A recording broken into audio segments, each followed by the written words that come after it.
Today, we're diving into one of the most explosive and, let's be honest, tragic finales in all of literature, the final scene of Hamlet. It is an absolute storm of poison, betrayal, and swordplay, but what we're really going to unpack is the big question hiding underneath all that chaos. Is this a finally executed master plan of revenge, or is it just a tragic, fated accident? You know, to really get this final scene, you have to start right here, with this line. This is Hamlet's whole new outlook on life. After an entire play of agonizing over every little thing, he just lets go. He lands on this calm, almost zen-like acceptance of fate. He's basically decided what will be will be. And believe me, that one idea changes everything.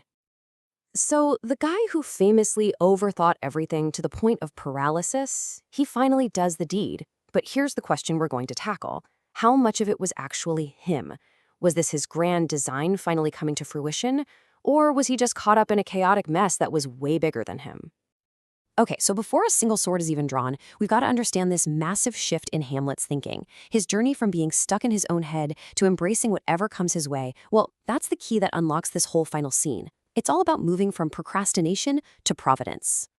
This idea of fatalism is a complete 180 for Hamlet. Remember, this is the guy who needed absolute, undeniable proof before he would even consider acting. Now, he's saying that even something as small as a sparrow falling is part of some grander divine plan.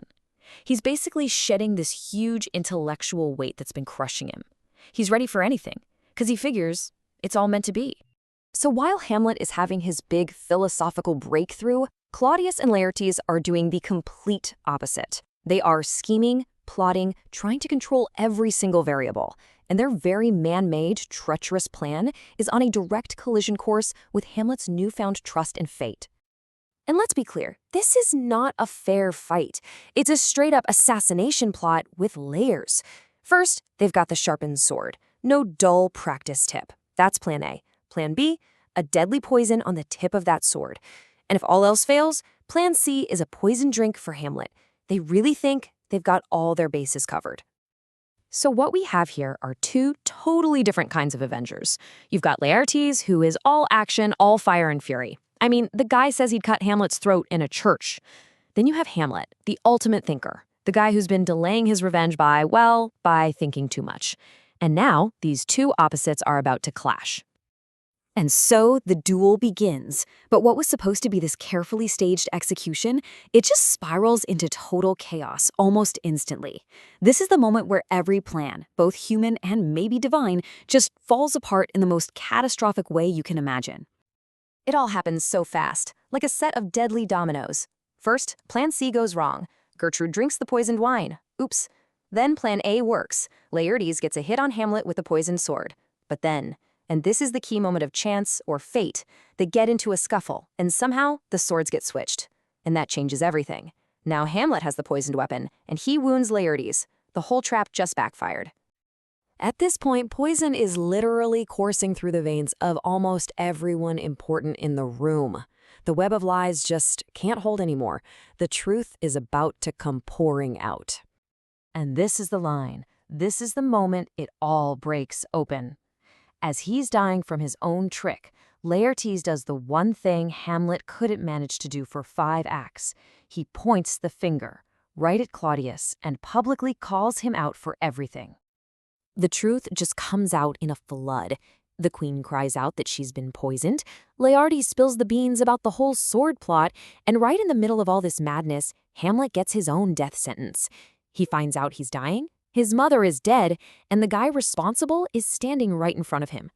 Suddenly, there's no more time to think. Fueled by this awful truth and the fact that he's dying anyway, Hamlet finally acts. But the way he acts, that's what we really need to look at. There's a real grim, poetic justice here, isn't there? Hamlet doesn't just kill Claudius once. He hits him with both poisons Claudius had set up.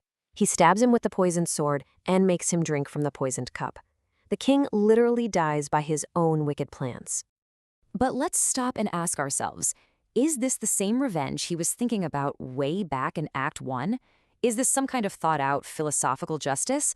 Or is it just a raw, impulsive explosion of rage from a man who's just seen his whole world die around him? This really is the heart of the debate. It's like we see two different Hamlets. For most of the play, we get the thinker, the guy who's so smart he can't make a decision. But in this last moment, we get impulsive Hamlet. This is not the man who spared Claudius at prayer because of some complex theological reason. No, this is a man reacting with pure gut instinct to the horror show in front of him. So Hamlet gets his personal revenge. Great. But the cost is just staggering. And the fallout goes way beyond a family feud. It brings down the entire state of Denmark. I mean, just take a second to look at the devastation. In just a few minutes, the entire Danish royal family is wiped out. The king, the queen, the prince, his rival Laertes, they're all dead. It's the final snowball effect of deaths that started with one single murder. 8. When you count Polonius and Ophelia, whose deaths are absolutely a direct result of this whole revenge plot, the number of major characters killed is 8. That is the real price of vengeance in this play. It's just staggering. And I love this quote because it really nails it. See, a simple revenge story would have been a bloodbath. Claudius dies, maybe Hamlet gets away. But because Hamlet waited, because he procrastinated, the poison, both literally and figuratively, had time to spread through the whole Danish court. It turned a personal family tragedy into a full-blown national catastrophe. So what happens after this catastrophe? With the entire line of succession dead on the floor, who walks in? Fortinbras of Norway, the son of the guy Hamlet's own father killed. He just walks in, and with his dying breath, Hamlet basically hands him the keys to the kingdom. Denmark's leadership has been completely erased. So we end up back where we started, with a big question. Hamlet got his revenge, Laertes kinda got his, but look at the price. The dust settles, the stage is covered in bodies, and an invading prince is the only one left standing. It really forces you to ask, was any of it worth it? Who actually won here? I'll leave you with that. What do you think?